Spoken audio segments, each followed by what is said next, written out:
നമസ്കാരം.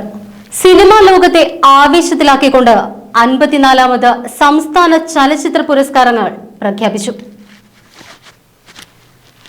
മന്ത്രി സജി ചെറിയാനാണ് പുരസ്കാര പ്രഖ്യാപനം നടത്തിയത്. മികച്ച നടനുള്ള പുരസ്കാരം പൃഥ്വിരാജ് സുകുമാരൻ നേടി. മികച്ച നടിക്കുള്ള പുരസ്കാരം നേടി ഉർവശി ബീന ആർ ചന്ദ്രനുമായി പങ്കിട്ടു. മികച്ച സംവിധായകൻ ബ്ലെസിയാണ്. കാതലാണ് മികച്ച സിനിമയ്ക്കുള്ള പുരസ്കാരം നേടിയത്. മികച്ച തിരക്കഥ ഉൾപ്പെടെ 4 പുരസ്കാരങ്ങൾ നേടി ആടുജീവിതം പുരസ്കാരത്തിൽ തിളങ്ങി നിന്നു. ജനപ്രിയ ചിത്രത്തിനുള്ള പുരസ്കാരം ആടുജീവിതത്തിനാണ്. ഇതേ ചിത്രത്തിലെ തന്നെ പ്രകടനത്തിന് KR ഗോകുലിന് പ്രത്യേക ജൂറി പരാമർശവും ലഭിച്ചു.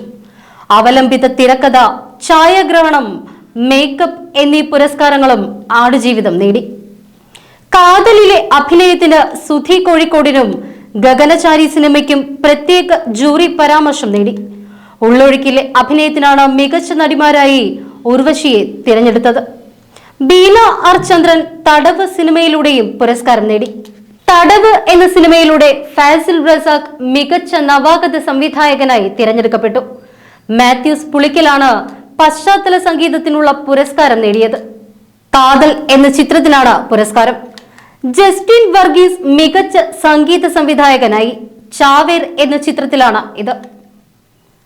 സംവിധായകനും തിരക്കഥാകൃത്തുമായ സുധീർ മിശ്ര അധ്യക്ഷനായ ജൂറിയാണ് പുരസ്കാര ജേതാക്കളെ തിരഞ്ഞെടുത്തത്. സംവിധായകൻ പ്രിയനന്ദനും ഛായാഗ്രഹകൻ അഴകപ്പനുമാണ് പ്രാഥമിക ജൂറി അധ്യക്ഷന്മാർ. സംവിധായകൻ ലിജോ ജോസ് പെല്ലിശ്ശേരി, എഴുത്തുകാരൻ NS മാധവൻ എന്നിവരായിരുന്നു ജൂറി അംഗങ്ങൾ.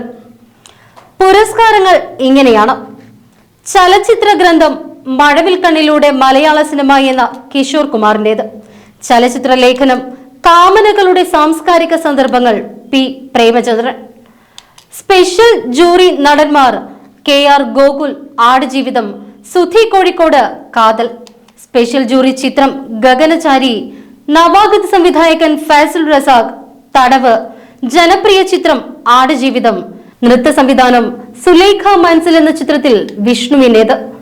ഡബ്ബിംഗ് ആർട്ടിസ്റ്റ് പെണ്ണ് സുമംഗല. ജനനം 1947, പ്രണയം തുടരുന്നു എന്ന ചിത്രത്തിന്. പുരുഷ വിഭാഗത്തിലെ ഡബ്ബിംഗ് ആർട്ടിസ്റ്റ് റോഷൻ മാത്യു. ഉള്ളൊഴുക്ക്, വാലാട്ടി എന്നീ ചിത്രങ്ങളിൽ നിന്നും. 2023 സംസ്ഥാന അവാർഡിനായി പരിഗണിക്കപ്പെട്ടത് 160 സിനിമകളാണ്. പ്രാഥമിക ജൂറി 2 സബ് കമ്മിറ്റികളായി തിരിഞ്ഞ് 80 സിനിമകൾ കാണുകയും 35 സിനിമകൾ ഷോർട്ട് ലിസ്റ്റ് ചെയ്യുകയും ചെയ്തു. കുട്ടികളുടെ സിനിമകളിൽ 4 സിനിമകൾ പരിഗണിക്കപ്പെട്ടു. അങ്ങനെ 38 സിനിമകൾ അവസാന റൗണ്ടിൽ വരെ എത്തി. ഇതിൽ 22 സിനിമകളും നവാഗത സംവിധായകരുടെ സിനിമകളാണ്. ഫാലിമി, പൂക്കാലം, ശേഷം മൈക്കിൾ ഫാത്തിമ, ഗഗനചാരി, പ്രണയവിലാസം, കഠിന കഠോരമി, അണ്ടകദാഹം, നെയ്മർ, ഒറ്റ്, 18+ തുടങ്ങി 160 ചിത്രങ്ങളാണ് ഇക്കുറി സംസ്ഥാന പുരസ്കാരത്തിനായി മത്സരിച്ചത്. ഇതിൽ 84 എണ്ണവും നവാഗത സംവിധായകരുടേതാണ്.